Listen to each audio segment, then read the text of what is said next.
Waaltiyyaa Salamoon namni wallaaltanii hin jirtanii dhugaa dubbachuuf jechuudha. Nama cimtuu, dubartii cimtuudha isheen.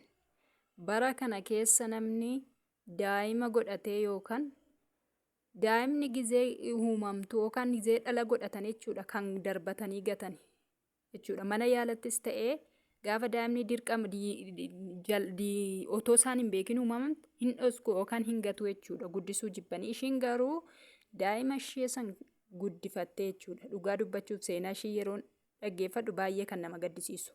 Mucaan kun ofiishiyyuu ijoolleedha. Sababa haadhaaf abbaan ishee gargar ta'anii fi daandii irratti guddattee isa booda daa'imni immoo uumamtee jechuudha. Daa'imni bareedduun kun daa'imni ishee fakkaattu kuni uumamtee jechuudha. Isa booda mucaan kun ofiishiyyuu daa'ima. Mucaa kana daa'ima ishii sana hin ganne rakkattee itti dadhabdee itti beeloftee guddifatte. Dubartii cimtuu, nama beekamtuu jechuun isheen akkasiiti dhugaa dubbachuuf. Maaliif daa'ima ishii sana hin ganne hin darbanne jechuudha. Akka namoota kaanii garuu isheen itti beeloftee itti daartee dhala ishii sana guddifatte. Seenaa ishii immoo har'a immoo jijjiiree waaqayyo nama ishee godhe.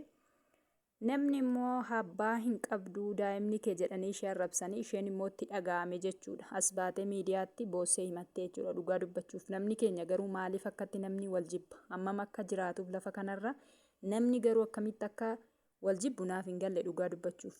Intalli kun dhugaa dubbachuuf seenaa ishii yeroo dhaggeeffatamu nama cimtuu, nama ogeettidha.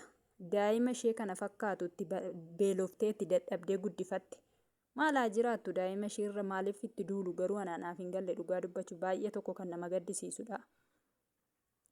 Akka bara kanaatti kan daa'ima darbatanii gataniyyuuti. Isheen garuu beeloftee dadhabdee otoo maatii ishii bukkee hin jiraatin otoo jabaadhu hin jedhiiniin daa'ima ishii kana guddifattee har'aan geesse jechuudha. Garuu namoonni tokko tokko immoo arrabsanii itti duullan obsee dadhabeeraa jettee as baatee miidiyaatti dubbatte dhugaa dubbachuuf baay'ee nama gaddisiisa.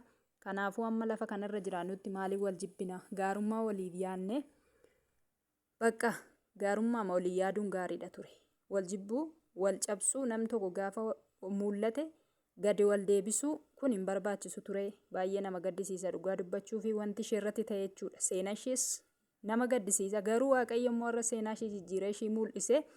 Kanaaf namoonni immoo irratti duulanii ishee arrabsanii isheetti dhaga'ame. Isheen immoo baatee dubbattee jechuudha. Boossee abdii kutattee miidiyaatti as baatee dubbattee jechuudha. Baay'ee nama gaddisiisa dhugaa dubbachuuf. Hamma yoomitti wal jibba dhalli namaa? Maaliif nam tokko gaafa guddate gaafa seenaa isaa jijjiirame haa guddatu? Maaliif haa mul'atu bakka waaqatoo seenaa isaa jijjiire waan ta'eef. Kanaafuu otoo wal jaalannee gaarummaa walii yaadneen jedhaani dhugaa dubbachuuf akka kootti. Egaa viidiyoo biraatiin amma walitti deebinutti nagaan naaf turaa isiniin jedha obboloota koo.